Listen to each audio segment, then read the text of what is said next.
Olá a todos, aqui é o Alexandre do canal Radar dos Saberes. Antes de começar o segundo episódio desse canal, eu gostaria de agradecer o carinho de todos. Quem entrou, se inscreveu, deixou o seu like, compartilhou o vídeo, muito obrigado de coração. Eu estou iniciando esse novo projeto e conto com a colaboração de vocês. Mas eu diria agora, o que está entrando novamente no nosso radar, no Radar dos Saberes?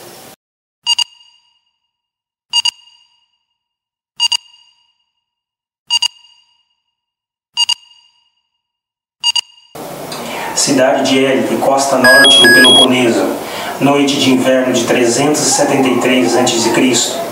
Um terrível terremoto seguido de um tsunami devastador destruiu totalmente a cidade grega, que ficou submersa até o ano 2000. Marrocos, norte da África, noite de verão de 2023. Um terremoto de 6,8 na escala Richter, o mais devastador no país desde 1960, matou 3.000 pessoas e trouxe tristeza e destruição para o país. Mas o que esses dois episódios de fúria da natureza, tão distantes no tempo, têm em comum? Você já ouviu falar das luzes do Apocalipse? Se não ouviu, nas últimas semanas tem surgido na internet e nas redes sociais vários vídeos mostrando que antes do terremoto que afetou o Marrocos, vários clarões, relâmpagos, explosões foram captados pelas câmeras de segurança das residências e dos celulares nas cidades marroquinas. Mas o que isso tem a ver com a cidade de Élique, destruída há quase 2.100 anos? Vamos ouvir um relato histórico da destruição de Élique. O historiador romano Claudius Aelianus, em sua obra On Animals, relatou o seguinte: 5 dias antes do grande terremoto, seguido por um maremoto, gigantescas colunas de fogo e chamas apareceram nos céus, e 5 dias antes, todos os animais e até vermes fugiram da cidade em direção a Quirineia. Os habitantes locais morreram e a cidade foi quase que totalmente ocultada pelas águas, exceto por alguns fragmentos de construção que se projetaram do mar. A catástrofe foi atribuída à vingança de Poseidon, o deus patrono da cidade. O interessante é que tanto no Marrocos quanto em Élique, luzes misteriosas apareceram no céu e animais começaram a agir de maneira estranha, hora antes do grande sismo. Mas o que são as chamadas luzes do Apocalipse ou luzes de terremoto? As luzes de terremoto são um fenômeno aéreo luminoso, similar em aparência à aurora boreal, que aparece no céu em cima ou perto de áreas onde há atrito tectônico, atividade sísmica ou erupções vulcânicas. Elas são especialmente visíveis durante a noite. Essas luzes misteriosas, também conhecidas como EQLs, Earthquake Light, podem ser observadas no céu antes, durante e depois desses poderosos fenômenos. E embora existam várias teorias que tentam explicar estes sinais, nenhuma delas tem unanimidade dentro da comunidade científica. Mas o certo é que esses sinais são definitivamente reais. E esses impressionantes efeitos luminosos têm características visuais diferentes, ou seja, em cada local que ocorrem essas luzes, elas têm formatos, cores e disposições diferentes. Aqui estão alguns exemplos de luzes de terremoto.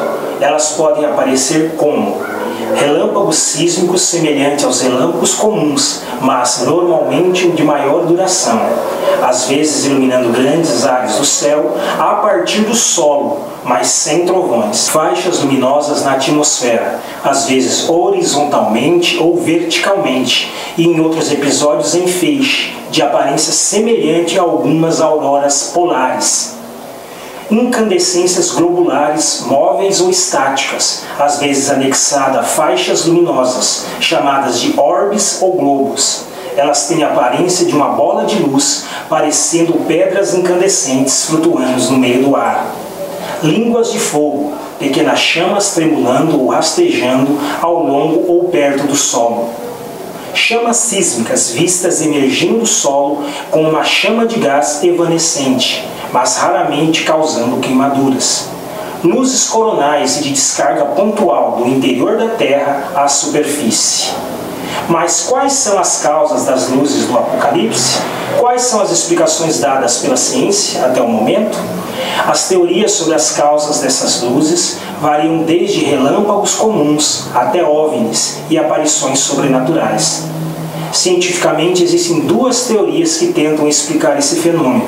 Uma é a triboluminescência e a outra é a teoria de Friedman French. A primeira diz respeito a certas propriedades de alguns materiais de emitirem luz quando estressados mecanicamente sob pressão e temperatura. A segunda teoria diz que quando as rochas ígneas, como o quartzo, a calice e o granito, são comprimidas, como ocorre quando placas tectônicas se movem, elas agem como baterias, produzindo correntes elétricas que conseguem sair do solo e viajar para a superfície da Terra. Lá elas encontram condições propícias, tais como ar superionizado, anomalias geoelétricas e magnéticas, emissões de radiofrequência e infravermelho, além de concentração de nuvens e névoas num determinado local, que acabam produzindo os efeitos luminosos. Vamos ver alguns exemplos dessas luzes de terremoto. Essas fantásticas luzes têm sido relatadas antes, durante e depois dos fenômenos sísmicos, em todas as partes do mundo. Em Sanicu, no ano de 869, um poderoso terremoto de 8,3 na escala Richter, seguido por um tsunami, devastou a costa nordeste do Japão.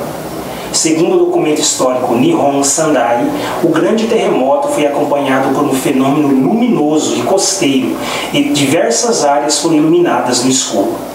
Algum tempo depois do terremoto, um gigantesco tsunami atingiu a costa e invadiu toda a planície do Sendai, matando mais de 1.000 pessoas. Um estudo publicado na revista Seismological Research Leaders, em 2014, reuniu informações sobre 65 terremotos americanos e europeus, associados a relatos confiáveis de luzes sísmicas, que datam desde 1600, e concluiu que tais luzes ocorrem geralmente em locais com condições específicas e com terremotos acima de 5 graus na escala Richter. Por exemplo, em 1755, em Lisboa, Portugal, houve relatos de luzes que apareceram em muitas localidades espanholas, horas antes de um terremoto que destruiu a capital portuguesa e levou a óbito milhares de pessoas. Em 1727, em Massachusetts, Estados Unidos, um terremoto foi acompanhado de efeitos luminosos de cerca de 15 quilômetros. Em 1873, nos Pirineus franceses, outro terremoto também deixou marcas no céu num raio de 30 quilômetros. Em Acapulco, no México, em 1907, um grande sismo provocou intensas luzes no mar. Já em 1988, um globo de luz rosado parecia se mover no céu, acompanhando o rio Lawrence, em Quebec, no Canadá, isso 11 dias antes de outro terremoto. Em 2009, em L'Aquila, no centro da Itália, um terremoto também produziu chamas como globos luminosos em toda aquela região. Em 2008, em Sichuan, na China, luzes coloridas pairavam no céu antes dos tremores de um grande sismo que mataram 90.000 pessoas. Em 2010, no Chile, luzes foram observadas durante o terremoto que levou a óbito quase 1.000 pessoas. Já em 2011, no leste do Japão, em Fukushima, esferas luminosas foram observadas nos momentos antecedentes ao grande sismo de 9,1, seguido por um terremoto aterrorizante. E por um tsunami que abalou o mundo. Para concluir, vimos que desde antes de Cristo, essas luzes atmosféricas já apareciam e que a ciência ainda não conseguiu dar uma explicação satisfatória para eles. Existem teorias que tentam explicar esses fenômenos além do folclore e da religião, que mostram as condições para que tais luzes apareçam, bem como alguns modelos de identificação deles. Também tivemos exemplos de locais onde a população testemunhou tais eventos. Na Europa, na América, na Ásia. Mas, acima de tudo, o balanço que podemos fazer das luzes do Apocalipse é que esses efeitos luminosos são um fenômeno fascinante e que pesquisadores continuam estudando essas ocorrências para desvendar seus mistérios e conseguir montar um sistema que consiga prever os terremotos antes deles acontecerem. Para finalizar, eu quero agradecer a todos que entraram no canal, assistiram nosso primeiro vídeo. deram um like, se inscreveram.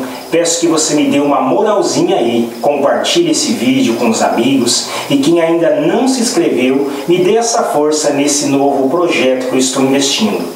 Valeu pessoal, muito obrigado, tchau, tchau!